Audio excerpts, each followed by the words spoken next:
So 10 பட்டி cotton நம்மளோட பேஜ்ல ரொம்ப சூப்பர் ஹிட் கொடுத்த ஒரு காட்டன். ஸோ அதே வெரைட்டில இப்போ நம்ம கொண்டு வந்திருக்கிறது ஈரோடு காட்டன் கொண்டு வந்திருக்கோம். ஸோ இது பாத்தீங்கன்னா செப்பரேட் பிளவுஸ் உங்களுக்கு வந்துடும். ஸோ பார்டர் கலர்ல உங்களுக்கு பிளவுஸ் வந்துடும். மொத்தமா இப்போ 5 பீஸ் தான் கொண்டு வந்திருக்கேன். ஓகேவா, இந்த 5 கலர்ஸ் தான் கொண்டு வந்திருக்கேன்.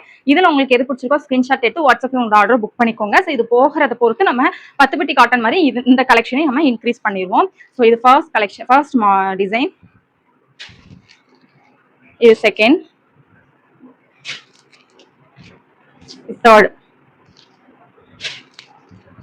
இது ஃபோர்த் அண்ட் இது ஃபிஃப்த். ஸோ 5 கலர்ஸ் கொண்டு வந்திருக்கோம். ஈரோடு காட்டனுக்கும் உங்களுக்கு 10 பட்டி காட்டனுக்கும் என்ன டிஃபரன்ஸ் பாத்தீங்கன்னா, ஈரோடு காட்டன் உங்களுக்கு இதுல சும்மா இதுல வந்து உங்களுக்கு ஜரி எதுவுமே வந்திருக்காது. 10 பட்டி காட்டன்ல உங்களுக்கு இதுல ஜரி லைன் வந்திருக்கும். ஓகேவா, ஸோ இதுதான் ஈரோடு காட்டனுக்கும் 10 பட்டி காட்டனுக்கும் உள்ள வித்தியாசம். ஸோ உங்களுக்கு மற்றபடி இது ரெண்டுமே பியூர் காட்டன். ஓகேவா, ஸோ இதுல உங்களுக்கு எது பிடிச்சிருக்கோ அதை ஸ்கிரீன்ஷாட் எடுத்து வாட்ஸ்அப்ல உங்களோட ஆர்டரை புக் பண்ணிக்கோங்க.